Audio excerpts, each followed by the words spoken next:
बालकोंडा हल्के के भीमगल मंडल मुस्तकिर में मदरसे इमदाद या दारुल उलूम भीमगल का सालाना जलसे दस्तारबंदी 10 फरवरी 2024 बरोज़ हफ्ता बाद नमाज़ इशा एहाते मस्जिद नूर भीमगल में मुनक़्क़द हुआ। जलसे की सदारत मेहमान खुसूसी हज़रत मौलाना शाह जमालुर रहमान मुफ्ताही अमीर शरीयत तेलंगाना व आंध्रा सदर मजलिस ख़त्म नबूवत ट्रस्ट तेलंगाना व आंध्रा ने की। उन्होंने अपने खिताब में कहा कि इस पुरआशूब दौर में हर शख्स परेशान है, हर तरफ बदअमनी फैली हुई है। अमन उसी को मिलेगा जो ईमान के साथ जुल्म को ना मिलाए।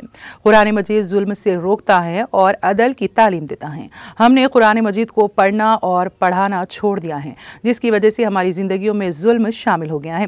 किसी जमाने में मुसलमान जुल्म के खिलाफ आवाज उठाने वाले का नाम था, लेकिन आज सूरत हाल ये है कि मुसलमानों के हर घर में जुल्म हो रहा है। औलाद माँ बाप के हुकूक भूल चुके हैं और माँ बाप औलाद की दीनी तालीम से आरास्ता करने के हक को भूल चुके हैं। विरासत की तकसीम में अदल नहीं होता, गर्ज हर घर जुल्म की आमा जगह बन चुका है। अगर हम अमन चाहते हैं तो इसको छोड़ना होगा और इस मुल्क में अमन कायम करना है तो हुजूर सल्लल्लाहु अलैहि वसल्लम की सीरत को आम करना वक्त की अहम तरीन ज़रूरत है।